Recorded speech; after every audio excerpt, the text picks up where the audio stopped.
오늘 순서지라든지 교환에도 써 있습니다만 요한계시록 3장 14절로 22절 말씀을 통해서 성도의 영적 성찰과 축복, 이런 제목으로 송구영신 예배 말씀을 대언하고자 합니다.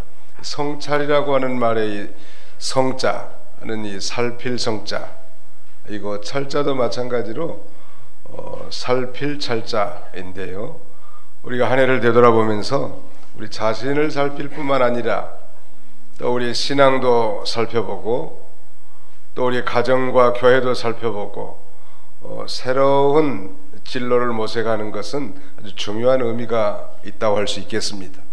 우리가 참 지난 한 해 동안 하나님 은혜 가운데 살았지만, 그러나 이제 불과 30분 후에 새해로 바뀌게 되겠는데 참 미련이 많고 또 하나님의 뜻대로 살지 못한 것들이 참 많은데, 이런 것들을 이제 라오디게아 교회를 통해서 한번 반추해보고, 우리가 그렇다면 과연 이 성공적인 축복의 신앙의 길을 어떻게 모색할 수 있겠는가 살펴보고자 합니다. 거기 14절 이하 좀 읽어주시죠. 너는 라오디가에 있는 교회의 사자에게 이렇게 써라. 아멘이시며 신실하고 참된 증인이시며 하나님의 창조에 그늘신 분께서 이와 같이 말씀하신다. 내가 내 행위들을 알고 있으니 너는 차지도 않고 뜨겁지도 않다. 내가 차든지 뜨겁든지 하기를 바란다. 내가 이같이 미지근하여 차지도 않고 뜨겁지도 않으니 너는 내 입에서 토해내겠다. 예, 이 라오디게아 교회는 소위 지금 이 사도 요한이 예수의 환난으로 말미암은 핍박을 받아서 이 반모라고 하는 이 섬에 유배돼 가지고 주님의 날, 즉 주일날 이 환상 가운데 하나님의 계시를 받게 됩니다. 즉 예수 그리스도의 계시를 받게 됐고, 그것을 성령으로 기록한 것이 요한계시록입니다. 특별히 그 예수 그리스도의 재림 직전에 있을 많은 환난과 그 다음에는 이 재앙 그리고 심판의 메시지를 통해서 우리 그리스도인들이 공포심에 떨라고 하는 것이 아니라 그리스도의 신부로서 믿음 단장을 잘해서 재림하실 주님을 영접하고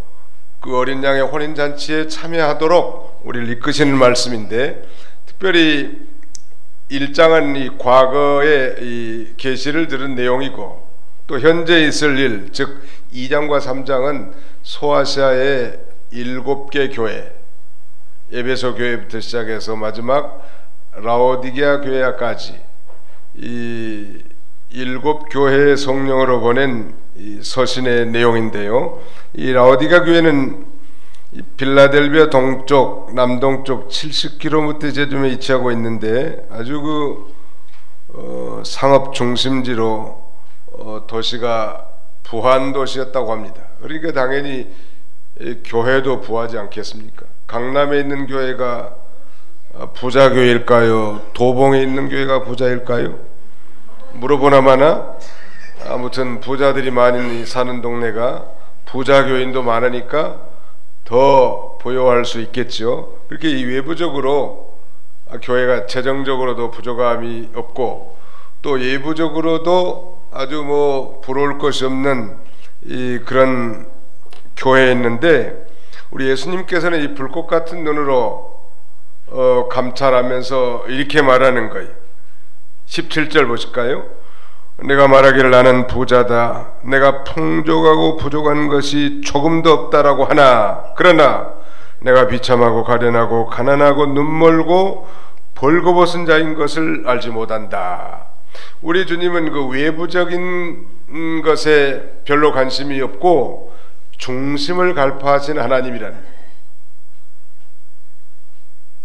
우리 이 세상을 살다 보면 이 본질을 놓치고 껍데기를 붙드는 일들이 참 많은데, 세월을 많이 향수한 노인들이야말로 그런 거야말로 이 거칠이란 말, 우리가 지난 1년 동안 살았지만 이 마지막 날 마지막 시간에 우리 자신들을 한번 깊이 번추해보고 하나님 앞에 적나라하게 우리가 판단받는 것, 그래서 정말 고치고 그 길을 수정해서 간다면 그래도 하나님이 기뻐하시지 않겠는가.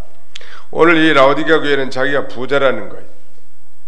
그래서 부여해가지고 조금도 부족함이 없다고 이렇게 장담하고 떵떵거리는데, 예수님은 아멘이시고 충성된 증인이시고 창조의 근본이신, 즉 창조자이신 예수님의 눈으로 볼 때는 가련하고 비참하고, 그 다음에는 눈멀고 가난하고 눈멀고 벌거벗은 것 같은 영적 궁핍한 상태인 걸 발견한 것입니다.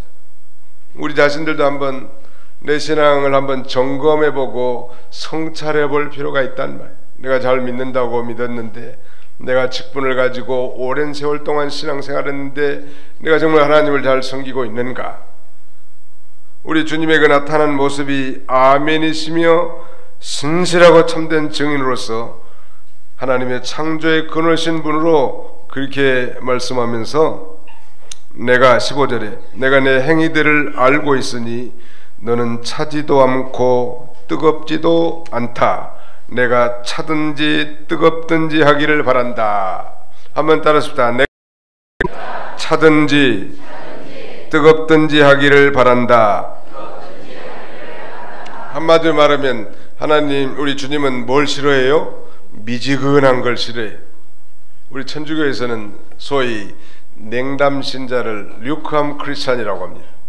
냉담신자, 도대체 이 인간이 구원을 받았는지, 예수 그리스도의 피로 죄 씻음을 받았는가, 진실로 그리스도인인가 종교인인가, 이 헷갈리게 만드는 인생들, 전혀 영적인 변화나 진보도 없고, 그러면서도 하나님을 섬긴다고 이렇게 타성에 젖은 매너리즘에 빠져가져 나온 신자들을 소위 류크함 크리스찬, 냉담 신자라고 하는데, 아마 라오디게아 교인이 그런 것 같아.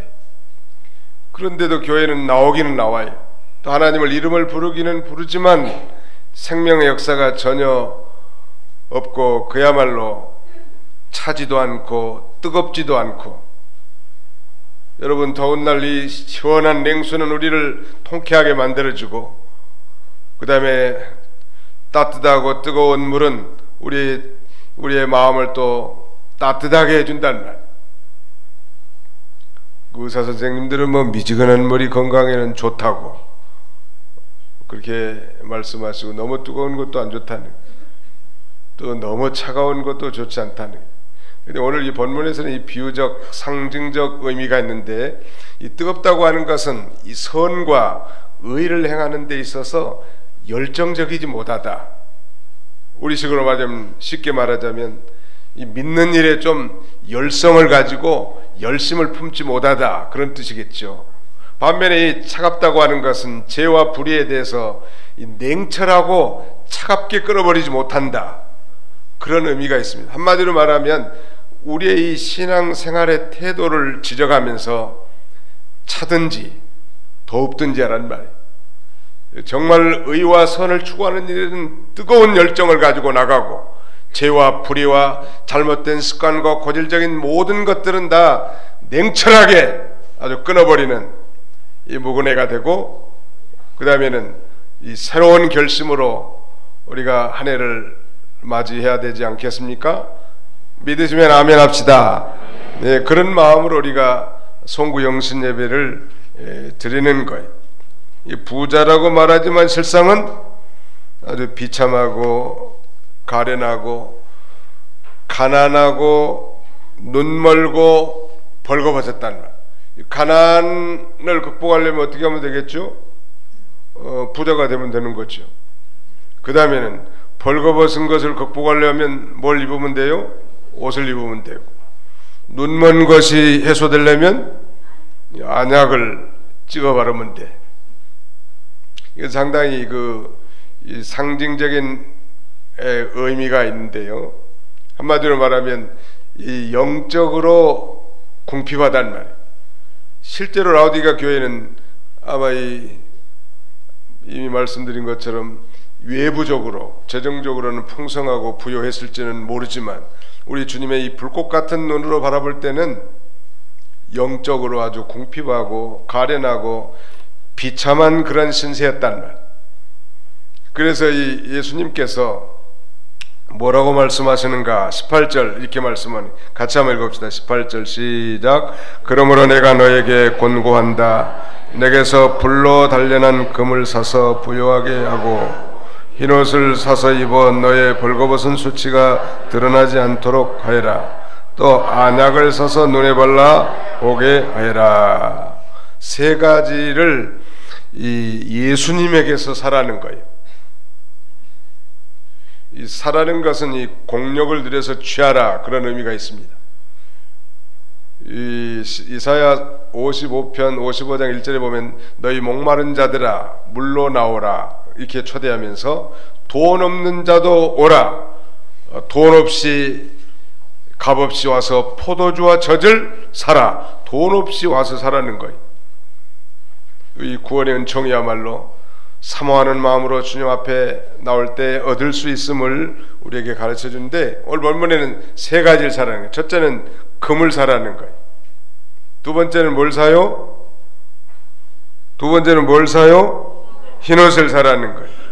세 번째는 뭘 사요? 안약을 사라는 거예요. 안약. 이 금을 사서 특별히 불로 단련된 금을 사서 부요하게 하라는 거예요. 요새 금값이 조금 떨어졌다고 하는데 그래도 한 돈에 18만 원이 넘는 모양이에요. 불로 연단한 금을 사라는 거. 그래서 그 믿음을 부요하게 하라는 거예요. 다시 말씀드리면 연단받은 금과 같이 아주 귀한 믿음으로 부요한 인생을 살아라 그런 뜻인데요. 거기 한번 읽어주시죠. 베드로전서 1장 7절입니다.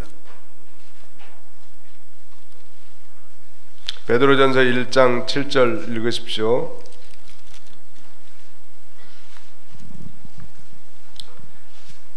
이는 너희의 믿음의 시련이 불로 단련하지만 결국 없어지고 마는 금보다 더 귀하여 예수 그리스도께서 나타나실 때 칭찬과 영광과 존귀를 얻게 하려는 것이다. 예, 거기 자세히 보면 너희 믿음의 시련이 불로 단련하지만 결국 없어지고 마는 금보다 귀하여 그랬습니다.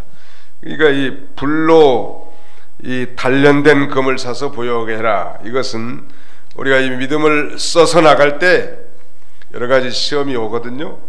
그러나 그 시험을 잘 참고 이겨나가면 믿음이 자라난단 말. 2018년도에는 좀 믿음을 좀 사용하는 자가 됐으면 좋겠어요. 옛날에 이병규 목사님은 믿음을 쓰라는 거예요. 믿음을 써라. 이거 아무나 하는 얘기가 아닌데 믿음을 쓴다는 게 무슨 말입니까? 자신에게 주어진 직장이나 환경 속에서 내게 대한 하나님의 뜻을 순종하는 게 믿음을 쓰는 거라. 양심 안 쓰는 거 그거 옳지 않아요. 어떤 환경에 우리가 처해 있든지 자기에 대한 하나님의 뜻이 있어요. 그걸 순종하려고 하면 시험도 올 수 있고 핍박도 올 수 있고 물질적인 손해가 올 수도 있고 인격적인 모독, 인권의 유린을 당할 수 있지만 거기서 믿음을 쓰면 이 믿음이 단련된단 말. 여러분 그 단련된 금은 가치가 있잖아요. 순도가 뭐 99.99% 인정받을 만한 믿음이에요. 믿음을 새해는 좀 많이들 썼으면 좋을 것 같아요. 그래서 곳곳에서 믿음으로 승리했다는 그런 소식들이 좀 많이 전파되면 너무너무 좋겠습니다. 믿음 안 쓰면 그 자라나지 못하고 연단받지 못해. 반드시 믿음을 쓰면 어려움이 오지만 그 아주 단련받은 금과 같은 그런 이 금보다 귀한 그런 믿음으로 우리의 신앙이 부요해진단 말. 라오디게아 교회는 이런 영적 이 부요함을 누리지 못하고 이 믿음의 궁핍함이 우리 주님의 눈에 보이신 거예요. 우리 도봉교회 성도님들도 이제 우리의 영적 상태를 좀 성찰하고 새해에는 좀 믿음을 써서 믿음의 부자들이 다 되시기를 바랍니다. 돈 많이 벌라는 얘기 아니에요. 물론 돈도 많이 벌어야 되겠지만 그런 의미가 아니라 정말 믿음의 사람들이 좀 되라는 거예요. 그 다음에 두 번째 사라고 한 것은 의복을 사라는 거예요. 거기 그러지 않았습니까? 흰옷을 사서 입어 너의 벌거벗은 수치가 드러나지 않도록 하여라. 오늘 아침에 증거한 내용과도 좀 연관이 되어 있습니다마는 예수 그리스도와 함께 세례를 받은 사람들은 다 그리스도로 옷을 입었다고 했는데 흰옷을 사서 입으라는 거예요. 술 취함과 방탕함, 음란과 호색, 쟁투와 시기에 이런 더러운 옷을 다 집어치우고 그 다음에는 새옷, 그리스도의 옷, 그 다음에는 이 빛의 갑옷을 입으라는 거예요. 착함과 의로움과 진실함의 옷으로 갈아입는 거예요. 옛날에는 그랬던 것 같아요. 새해가 되면 물론 구정이지만 그 옷을 새로 사줬던 그런 습관이 있었던 것 같아요. 그러면 설날이면 새 옷을 사준다고 그 헌옷을 뭐 유감없이 다 벗어 제끼고 새 옷을 즐겨 입는 것처럼 흰옷을 사서 입으란 말이에요. 이건 성결한 삶을 살아라 하는 그런 권면과도 같겠죠.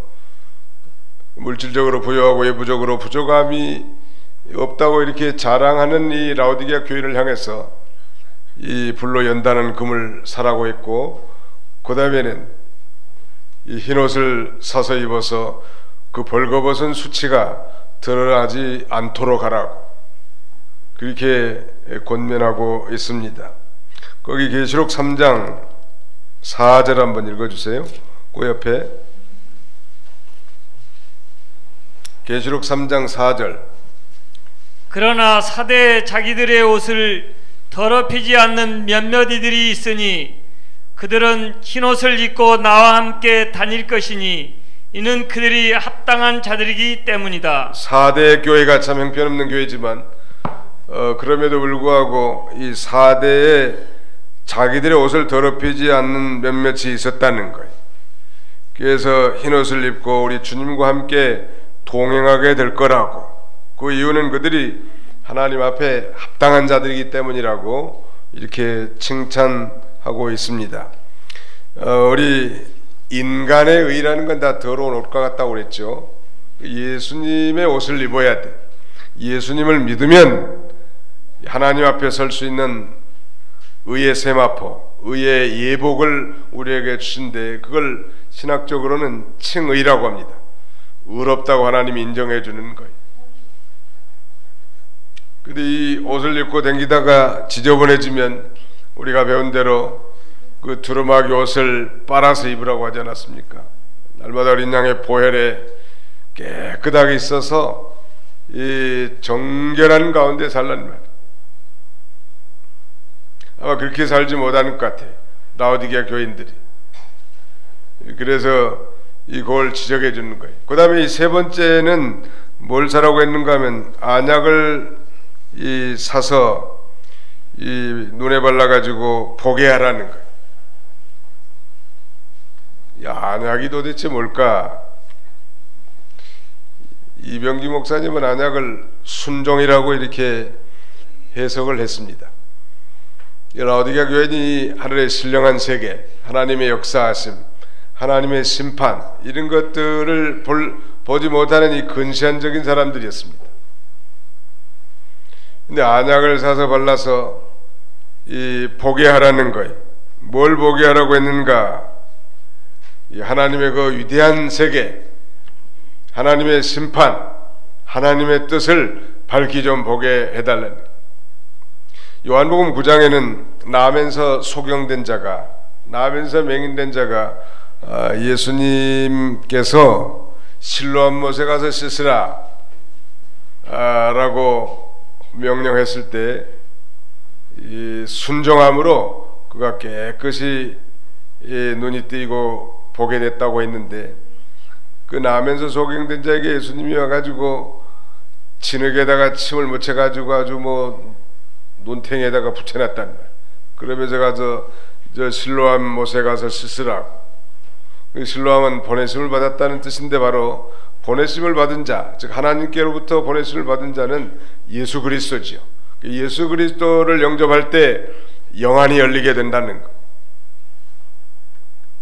하나님이 천지를 창조하신 걸 다 알게 되고, 이 세상을 하나님이 다스리시고 통치하는 것도 알게 되고, 천국과 지옥이 있는 것도 알게 되고, 예수를 믿고 하나님의 말씀을 순종하면 복을 받는 것도 알게 된단 말. 이 성령으로 말미암아 다 보게 되고 깨닫게 되는 거예요.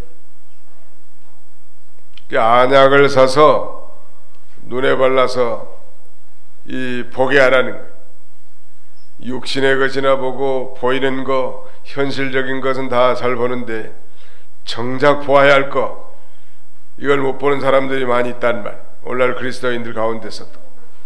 그런 하나님의 말씀을 순종하면 이 보이는 거예요. 안 보이는 것이 보여요. 신령한 것을 다 훤하게 볼 수 있게 된단 말이에요. 그런 면에서 안약을 사서 눈에 발라 보게 하라고 한 것입니다. 진리의 세계, 영적 세계를 훤하게 다 볼 수 있다는 거예요. 또 우리 기존 신자들이 왜 신령한 마음의 눈, 심령의 눈이 어두워지는가, 거기에 대해서 예수님께서는 너희 보물을 하늘에 쌓으라고. 그러면 이 신령한 눈이 떠져서 보게 될 거라고. 성도가 이 욕심으로 치우쳐 나가면 신령한 눈이 다 어두워지는 거예요. 회개하고 하나님 말씀을 순종하고 하나님의 뜻을 준행하면 눈이 활짝 뜨여가지고 그 영광스러운 하나님의 세계를 다 바라볼 수 있게 된단 말. 그런 면에서 이 안약은 순종의 의미가 있겠죠. 참으로 회개하고 모든 욕심을 버리고 하나님의 뜻을 순종하면 모든 걸 다 볼 수 있게 되는 것입니다.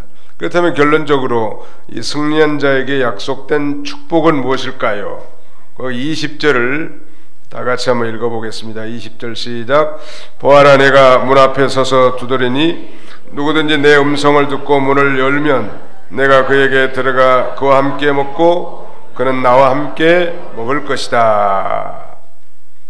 라오디게아 교인들에 대한 그리스도의 회개로의 부르심과 초대가 나오는데, 만약 사람들이 마음문을 열고 주님을 영접하면 그들은 이 성령의 역사로 말미암아서 주님과 함께 먹고 마시게 된다는, 이 먹고 마신다는 것은 주님과 식탁을 같이 하게 된다는 것인데, 주님과 아주 친밀한 교제 생활이 회복되게 될 것을 가리키는 것입니다. 그러나 그 음성을 외면하고 마음문을 닫는다면 심령이 곤고해질 수밖에 없고, 믿지 않는 자라면 그건 이제 영원한 예수 그리스도와 영원한 분리, 즉 멸망에 이르고 말게 될 것입니다. 유명한 그 홀만 헌트라고 하는 사람은 요한계시록 여기 본문의 20절을 근거해서 유명한 성화를 하나 그렸는데, 그 그림의 이름이 세상의 빛 대신 예수님, 이런 제목이. 그 그림을 자세히 보면 예수님이 손에 등을 들고 문 앞에서 그 문을 두드리는, 그런 문을 두드리면서 서 계시는 모습인데, 이 홀만 헌트의 친구들이 왜 자네의 그림에는 그 문에 문고리가 없는가 이렇게 지적하자 헌트가 말하기를, 여보게, 죄인의 마음문은 죄인 자신만이 열 수 있는 문이라네. 그래서 나는 이 문에 이 문고리를 그리지 않았다네. 여러분, 우리 주님이 우리의 마음의 문을 놓고 하시죠. 문을 열라고. 그래서 문을 열어서 우리 주님을 영접하면 우리 주님과 먹고 마시는 그런 친밀한 영적 교제상에 참여하게 될 것을 가리키는 거예요. 우리 주님은 쉴 곳을 찾는 집 없는 뜨내기가 아니라 집 주인으로서 깨어있는 종들이 자신의 신호에 즉각 응답해서 문 앞에서 영접하기를 기대하신단 말이에요. 내가 그에게 들어가 그와 함께 먹고 그는 나와 함께 먹을 것이다 라고 했는데, 회개한 자는 주님과 즐거운 식탁 교제, 즉 교제가 회복이 된다는 거예요. 여러분, 우리 하나님과의 교통이 막히면 그렇게 답답할 수가 없어요. 한마디로 말하면 신앙생활이 재미가 없단 말. 주님의 음성, 우리의 마음을 놓고 할 때 활짝 열어서 주님을 영접한다고 하면 주님과 다시 교제할 수 있는 것입니다. 어떤 교회 새로 부임해 온 목사님이 하루는 성도들 신방을 나섰습니다. 집집마다 신방을 마치고 이제 마지막 이 집에 이르렀는데 누군가가 집안에 있는 것은 분명한데 아무리 목사님이 문을 두드려도 문을 열어주지를 않는단 말이에요. 할 수 없이 그 목사님은 명함을 꺼내서 뒷면에다가 오늘 본문 요한계시록 3장 20절 말씀, 옛날 번역으로 말하면 볼지어다 내가 문 밖에 서서 두드리노니 누구든지 내 음성을 듣고 문을 열면 내가 그에게로 들어가 그로 더불어 먹고 그는 나와 더불어 먹으리라. 그 말씀을 써가지고 문틈에다 이렇게 꽂고 돌아갔습니다. 근데 다음 주일날 그 재정 개수하는 집사님이 명함 하나를 목사님에게 갖다 주는 거예요. 그것은 목사님이 신방 때 꽂아놓은 자기 명함인데 자세히 보니까 목사님이 적어놓은 성구 아래에 또 다른 성구가 적혀 있었습니다. 그건 창세기 3장 10절인데 창세기 3장 10절 이렇게 돼 있어요. 이르되 내가 동산에서 하나님의 소리를 듣고 내가 벗었으므로 두려워하여 숨었나이다. 그렇게 써가지고 연보통에 넣었더래요. 아마 이 신방 받을 준비가 안 된 모양, 아니면 그 순간에 샤워를 하고 있었든지. 우리 주님이 말씀과 성령으로 우리의 심령을 권고합니다. 노킹한단 말. 그때 우리 마음문을 열면 우리 주님이 우리 안에 들어오시고 나는 주님과 더불어 이렇게 주님과 먹고 마시는 것 같은 아주 친밀한 이 교제 생활, 이 소위 펠로우십 관계가 형성이 되는 거예요. 그야말로 천국 생활 아니겠습니까? 어떤 자에게 회개한 자에게 정말 미지근한 신앙을 청산하고 불로 연단한 금을 사서 믿음을 부여하게 하고, 그 다음에는 흰옷을 사서 입어 자신의 부끄러움을 다 수치가 드러나지 않도록 하고, 안약을 사서 발라 신령한 세계를 바라보는 사람, 이기는 자, 회개하는 자, 주님을 영접하는 자에게는 놀라운 축복이 임하게 될 것을 성경은 증거하고, 마지막으로 21절 보실까요? 이기는 자에게는 내가 내 보좌에 나와 함께 앉게 하여 주기를 내가 이기고 나의 아버지와 함께 그분의 보좌에 앉은 것과 같이 할 것이다. 귀 있는 자는 성령께서 교회들에게 하신 말씀을 들어라.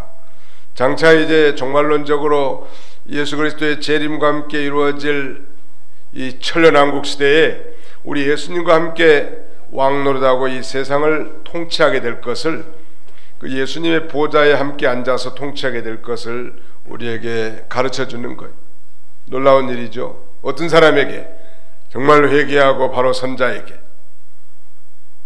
오늘 우리들의 이 영적 상태는 어떻습니까?